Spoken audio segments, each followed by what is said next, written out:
Hi, good evening, everybody. John Owings, California Incident Management Team 12 Operations Section Chief, with an update on the KMP Complex fire. Okay, the situation on the KMP Complex is kind of the same as it has been for quite a while. We are heavily engaged mostly in suppression repair. So what that means is we are repairing a lot of the hand lines and dozer lines that we've created off the roads in and around the forest to contain the fire. And now we see no threat in those areas, so now we're covering them up. We're using heavy equipment to prevent erosion as the rain comes and that such. And that's going along a majority of the fire right now, and a lot of good progress going on. And that should be, for the most part, pretty well complete by the time our team transitions out of here on Tuesday evening, and we hand it back over to the local units to continue with that suppression repair project. What I did want to go over is there may be some concerns as to there is still some red lines on the map, as you see around here in the Division Papa and the Division Lima area, as well as down the Division E Echo area. So what that means is that's uncontrolled fire lines. So what that means is there aren't any current containment lines around it. We haven't had hand crews or dozers or heavy equipment of the like to secure a line all the way around the fire. And when we do that, when we secure a line all the way around the fire, that's when we can call the fire completely contained, 100% containment.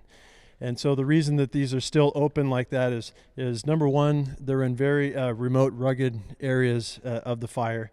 And number two, there is a very low probability of that fire going anywhere because we have had, as you know, precipitation and snow in the areas up in here and down here. So that doesn't mean that we're not going to keep watching it. That's why we leave it open. But there is a low probability of that fire going anywhere. And so the question might be like, why don't we, if it's not going anywhere, why don't we just put black line all around it, call it 100% contained? Well, we're using aircraft to monitor it, and we're flying infrared aircraft. They produce a product for us, and we can still see heat signatures, not right on the line, but close to the line. A lot of those are deadened down trees that are down on the ground that are still holding a lot of that heat. And if we did get a very long, warm, drying trend, then those heat signatures could pick up a little bit and maybe indicate there would be some more growth on the fire.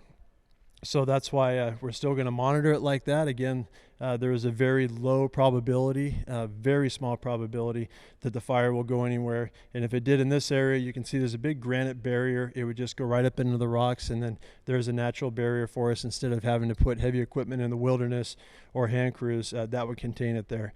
Down here, it's all pretty much in the snowpack, and it's not going anywhere. And the product that we just received from that aircraft with infrared technology showed the fire is really staying put right there, and very, very low potential, not any heat signatures that could threaten the line in those areas. If there was a rare event that is not normal for any season, we do have a plan to bring resources back in and utilize existing trail systems in the wilderness and ridges to contain the fire at that point. But again, looking very good and high confidence that it's going to stay exactly where it is. Thank you. End of report. Have a good evening.